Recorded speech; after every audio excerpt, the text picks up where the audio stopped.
Hey guys, we are back after an extended vacation. Not just the All-Star break, guys. For the last couple of years, has been a little longer than usual. It used to be just a weekend. Now it's about 5 or 6 days. We also took about another week off before that, so we've had time to regroup, gather our thoughts, and focus on this final stretch. About 30 or so games left in the regular season. Tonight we got 12 games on the schedule, full card. I've already done my due diligence, but we're going to go over every single game. I'm going to give you my thoughts and my picks for each of these ball games. As usual, guys, I always post my best bet of the day down as a pinned comment about an hour before tip-off. Also on my Twitter at Pick'emNBABets. For those of you that haven't subscribed, make sure to subscribe. I might be dropping some videos from time to time with my best plays of the day during this final stretch. So, guys, without further ado, let's not waste any more time. Get right into the action and see if we can come up with some winners. Let's go. All right, in our first game, we got the Orlando Magic and Cleveland taking on the Cavs. The Orlando Magic, guys, so far this season, they started out red hot. Remember, first couple of months, they were second, third place in the East. Then a bunch of injuries started to pile up. They went on a bit of a skid. They haven't really recovered to that level that they had at the beginning of the year. They're currently in 8th place, 30-25. We're going to see how they finish out during this final stretch. Talking about recent form, I don't know if there's that much value in that, guys. They've been off for a week. So it's pretty much starting from scratch. On the injury report, Markelle Fultz is expected to miss. Gary Harris, Jalen Suggs listed as questionable. They might be back. The Cleveland Cavs, they are 36-17 on the year. Complete opposite from Orlando. They started off really slow, had some injuries to start the year off. We're hovering around 500, but then just went on a huge run, guys. And they're currently 36-17. They did that without Darius Garland and Evan Mobley for the majority of these games. They managed to stay afloat. Second place in the East, guys. Six games behind the Celtics and 2.5 ahead of the Milwaukee Bucks. Tonight, they're going to be possibly without Donovan Mitchell. He's listed as questionable with an illness. We do have to check his status, the best player for the Cavs. Now, guys, in this game, 7 points. I would not be surprised if Cleveland came into this game and dominated one and covered the spread, but I think 7 points are a bit too many for the team. The Orlando Magic, guys, are still the best ATS team in the league. When we get +7 like this, I'm going to take a shot here with this +7. Can I say that I'm really hot about this game? No, but if I had to pick one of the two sides, I take the points, guys. Orlando is more than capable, but like I said, they just haven't been able to reach that level that they had at the beginning of the year. Let's take them here tonight, though, with the +7. Up next, we got the Pistons in Indiana taking on the Pacers. The Pistons continuing a road trip. Of course, the All-Star break, players went back home, went on vacation, but they're going to be resuming play with another road game in Indiana. They were out west, went 2-3, not too bad. Actually beat the Sacramento Kings and the Portland Trailblazers. Then dropped 3 straight to the Clippers, Lakers, and Phoenix. 2-3 overall, not too bad for Detroit. 8-46 on the year. They haven't looked too bad, guys, ever since that trade where they shipped out Bojan Bogdanovic and Alec Burks. Have been fairly competitive for the most part. Tonight, they will be playing without Isaiah Stewart. Everyone else should be available. The Pacers, inconsistent before the All-Star break, guys. 3 wins in their last 5, but we see a pattern of a win, loss, win, loss, win. They can't really put a string of wins together, and they're going to need them, guys, because they're currently in 6th place in the East, and they're just a half game ahead of both Miami and Orlando for that 6th spot that leads to direct playoff berth. This last stretch of the year is going to be vital for the 3 teams that I just mentioned. The Pacers, 11-point home favorites. The good news is Tyrese Halliburton looked great in the All-Star game. We know he's been hampered with a hamstring strain. He looked good during the All-Star game. So I think if he gets back to full strength, which he looks like he probably is back at full strength, I think the Pacers will get rolling again. This is a good spot for them to win and win convincingly. They do lead the season series 2-0 with Detroit, and the first game, the only game that they played in Indiana, they won that game by 23 points. So I'm going to look for a repeat performance here. Take the Pacers minus the 11. Up next, we got the Knicks in Philadelphia taking on the Sixers. The Knicks, prior to the All-Star break, guys, were on a 4-game losing streak. 3 of those 4 losses were by double digits. The team, guys, have been struggling, though, with some pretty significant injuries. We know Julius Randle, Mitchell Robinson, OG Anunoby out long term. They were also playing without Isaiah Hartenstein and Dante DiVincenzo. Those 2 players are expected back in the lineup, so going to be getting some reinforcements. Some much-needed reinforcements are the New York Knicks. The Philadelphia 76ers also struggling with a bunch of injuries, but they're going to be getting a lot of players back tonight. Joel Embiid probably going to be the only one missing. They won 2 out of their last 5 prior to the All-Star break. The only meeting so far, guys, this year, the Knicks blew out the Sixers in Philly. They played back on January the 5th. The Knicks won that game 128-92. Tonight, we see the game at a pick'em currently. Don't know what the final number is going to look like. I wouldn't be surprised if the Knicks become a short favorite closer towards tip-off. I also failed to mention that the Sixers picked up Kyle Lowry, hometown guy. He's going to be making his debut tonight for Philly. To be honest, guys, I'm going to actually look for a play on the Sixers here. With the money line. I know it's a dangerous play, guys. The Knicks are going to look for a bounce back here, and they're getting 2 of their top guys back. They've already beaten the Sixers once this year. But I don't know. I just don't think this game is priced correctly. I think the Sixers, with just Embiid out, still do have enough to get the job done. It's not going to be easy, but I'm going to take a shot here with Philly on the money line. Up next, we got the Brooklyn Nets in Toronto taking on the Raptors. Brooklyn Nets fired their head coach, Jacques Vaughn, moved away from him, parted ways. 21-33 are the Brooklyn Nets. Part of the All-Star break, just 1 win in their last 5. The team was struggling, guys, and the mood did not look great. We've talked about them plenty of times in previous videos. Players didn't look happy. You could just tell by just looking at their faces most of the times, especially Spencer Dinwiddie. He got traded, though, got moved away. He's now with the Lakers.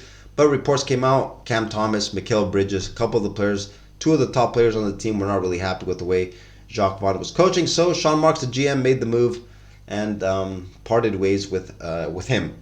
Another thing that shows me, guys, it looks like the Nets probably haven't given up on the year. They're just 2.5 games behind Atlanta, so I think they might make a push, try to get into the play-in tournament. Let's see what happens with Brooklyn. Toronto, they are 19-36. They've switched their roster around completely. Masai Ujiri completely in rebuilding mode. They're 5 games behind 10th spot Atlanta. I think they're just going to go. I think the Raptors guys are just going to try to finish out this year. We might see some tanking from them. I don't think they're going to try to make any push for the playoffs. Probably look to try to get a good draft pick, rebuild the team. I think this is the goal for the Toronto Raptors. Now in this game, guys, it's tough. It's tough because you don't know exactly what Toronto, if they're going to chase wins or not. Brooklyn, by making the move, hiring the coach, it looks like they still haven't given up on the year, like I said. I'm going to take him here with the +2. I can't say I'm really too excited about this play because this is the Brooklyn Nets we're talking about, but I got to take him here. Brooklyn has also beaten the Raptors 5 times. 5 straight times. I don't know if that means much here under the circumstances, but I'm going to take a shot here with Brooklyn. Plus the points. Up next, the game of the night. Phoenix Suns in Dallas taking on the Mavs. Devin Booker against Luka Doncic. Always very exciting and entertaining to watch when these two get together. So far, the season series, guys, they've split. Dallas beat Phoenix on the road on Christmas Day, 128-114. Phoenix blew the Mavs out on January the 24th in Dallas, 132-109. Let's see what it gives tonight. Phoenix, some injury concerns. Bradley Beal, he did miss the team's last game part of the All-Star break. That hamstring strain that has been bothering him pretty much all year came back. They held him out. I think it was more of a precautionary type thing. He's listed as questionable for tonight. I think he does play. Dallas on the injury report looks like everyone is going to be available, so both teams are going to be pretty much at full strength. Those of you that watch my videos, guys, during the regular season know that I have a long-term bet on Phoenix to go all the way. And tonight, I'm going to be betting my team again. I'm going to be taking the +2.5 here. Phoenix +2.5, my pick in tonight's game. Should be a good one, though. Very entertaining to watch. I'm going to take my Phoenix Suns, though, here, plus the points. Up next, we got the Boston Celtics in Chicago taking on the Bulls. Boston Celtics, prior to the All-Star break, were on a 6-game winning streak. First place in the East, guys. 6-game lead over the second place Cleveland Cavs. Boston Celtics looking good coming out of the break. On the injury report, there are some players on the injury report we do have to look at. Al Horford listed as questionable. Springer, Xavier Tillman, the 2 new players, also listed as questionable. Jaylen Brown listed as questionable. I think he's going to play.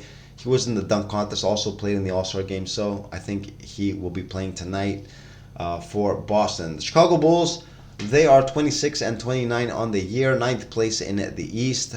Prior to the All-Star break, we're playing some pretty good basketball, guys. 3 wins in their last 5 games. And the last one, guys, Cleveland, a tough loss for them, a 3-point loss.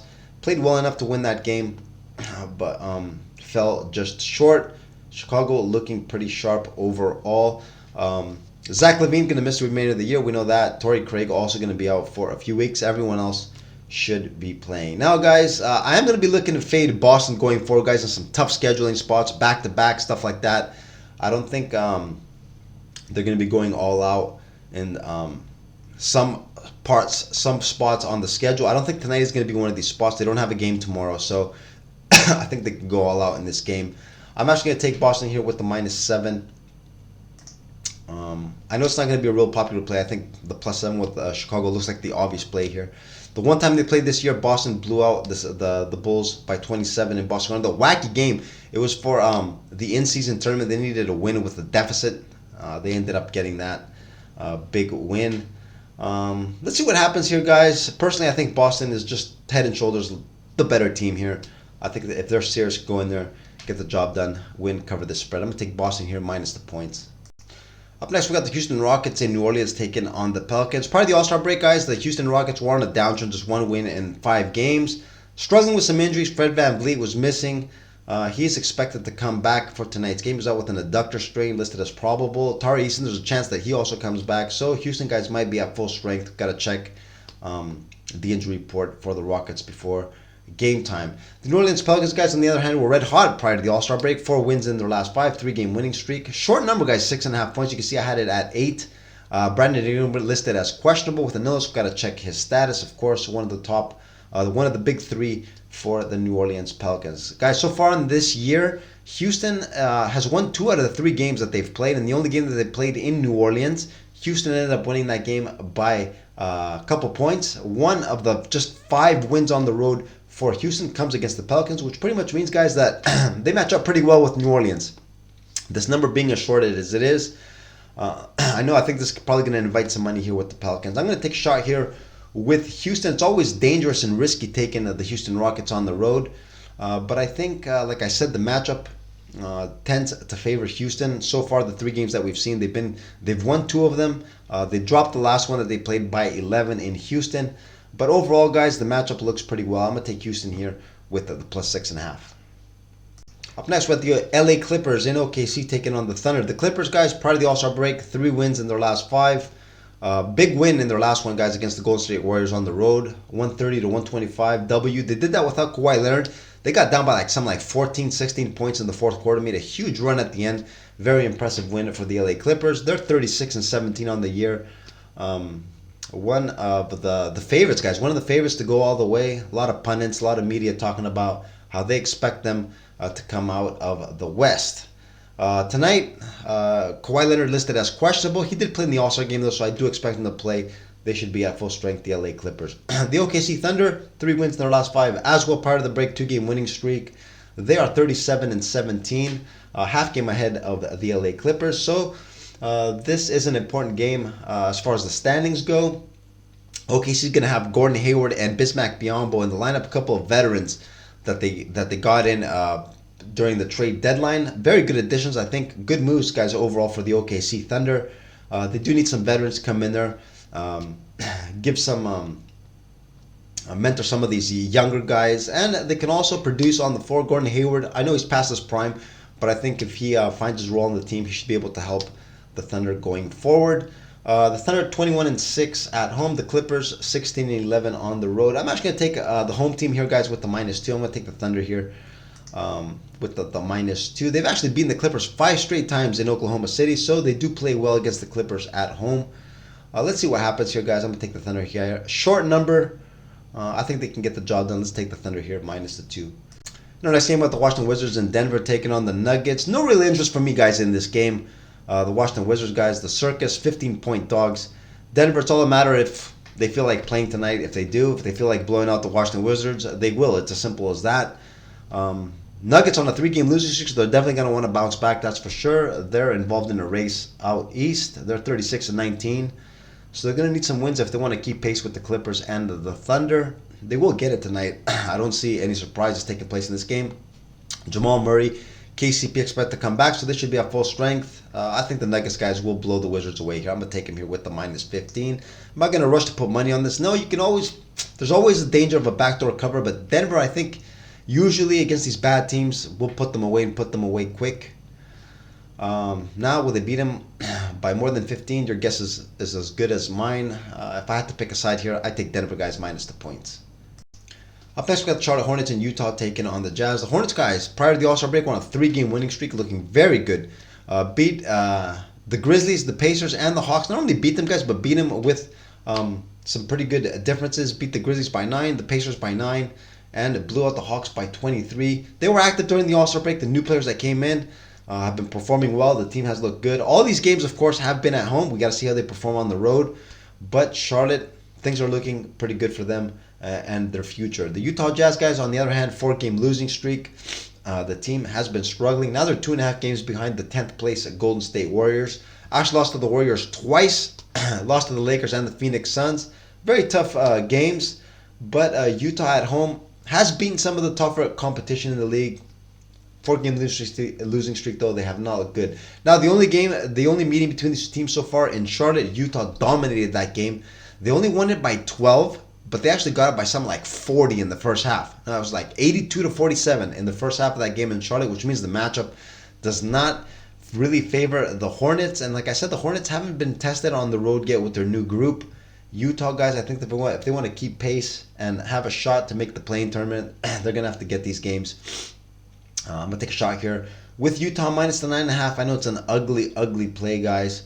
But like I said, I don't think the matchup suits Charlotte that well. And like I said, they haven't really played on the road quite yet with their new group. Utah, they need this win. I think they're going to get it. Cover the spreads. Take them here minus the 9.5.